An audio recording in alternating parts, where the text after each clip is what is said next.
많은 이들이 가난한 자의 스테이크라고 부르는 요리입니다. 이것은 냉장고나 전기 없이도 고기를 단순한 유리병 안에 넣어 최대 2년 동안 보관할 수 있게 해주는 놀라운 보존 방식입니다.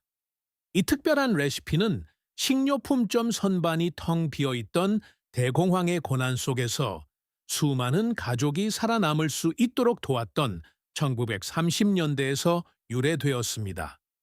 여러분이 자신만의 비상식량 공급원을 구축할 수 있도록 전체 과정을 단계별로 안내해 드리겠습니다. 하지만 매우 세심한 주의를 기울여야 합니다. 이 가이드의 마지막 부분에서 절대 놓쳐서는 안 될 결정적인 단계 하나를 공개할 것입니다. 만약 이 단계를 건너뛰면 병 안에서 보툴리누스균이 증식하여 보존된 음식을 치명적인 도구로 바꿀 것입니다.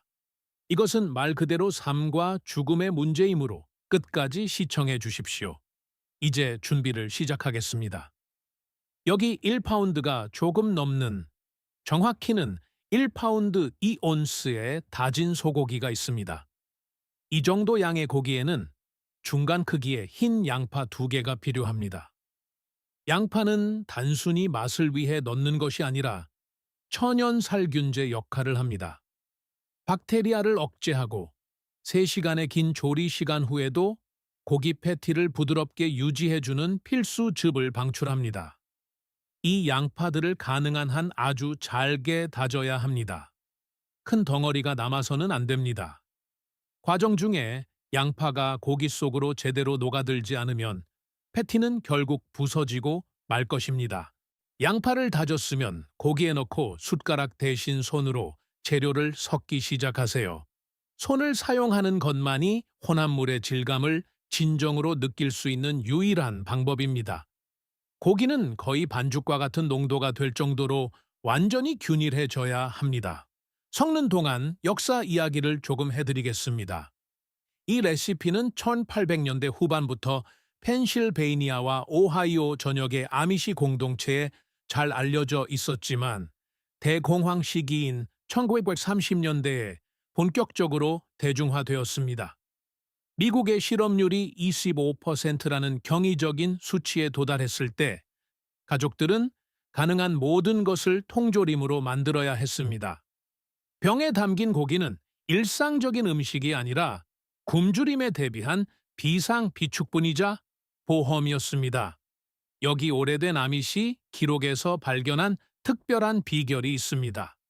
일반적인 통조림병 뚜껑을 사용하는 것입니다.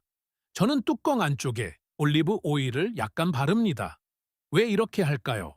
패티가 금속에 달라붙지 않게 하고 결과적으로 모양이 완벽하고 평평하며 균일하게 나오도록 하기 위해서입니다. 모든 패티가 고르게 익어야 하므로 모든 조각을 같은 크기로 유지하는 것이 중요합니다. 고기를 뚜껑에 넣고 엄지손가락으로 단단히 눌러 담으세요.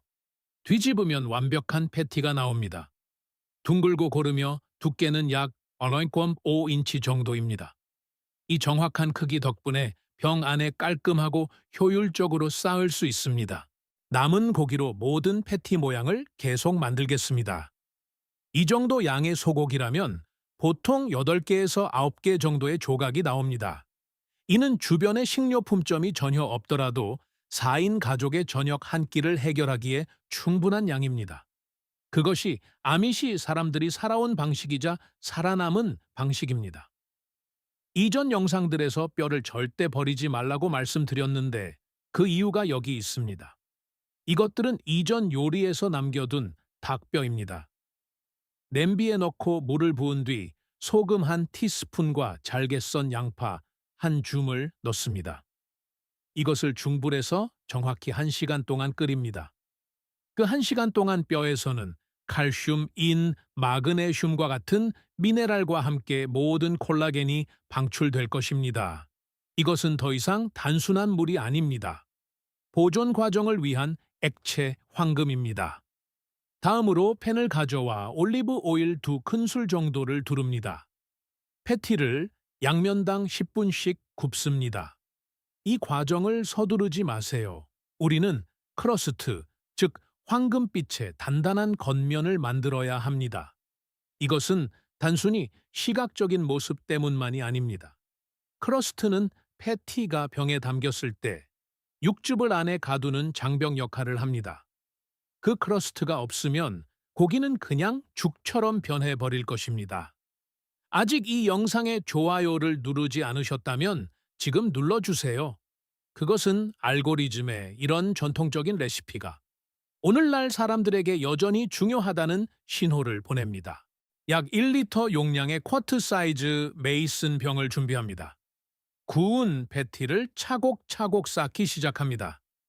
유리병 안에 꼭 맞아야 하지만 억지로 밀어넣어 으깨지지는 않게 해야 합니다. 이것은 1930년에 사용되었던 것과 똑같은 기술, 똑같은 병, 똑같은 주방의 에너지입니다. 댓글로 알려주세요. 여러분의 가족 중에 이렇게 고기를 보존했던 분이 계셨나요? 할머니나 할아버지께서 그러셨나요? 내용물이 가열되면 팽창한다는 점을 기억하는 것이 중요합니다. 병이 너무 가득 차면 압력이 쌓여 병이 폭발하거나 뚜껑이 날아가거나 유리에 금이 갈 수 있습니다. 밀봉하기 전에 식초를 적신 천으로 병의 입구 테두리를 닦아 말립니다. 유리에 기름기가 없는 것이 매우 중요한데 기름기는 진공 밀봉을 깨뜨리기 때문입니다.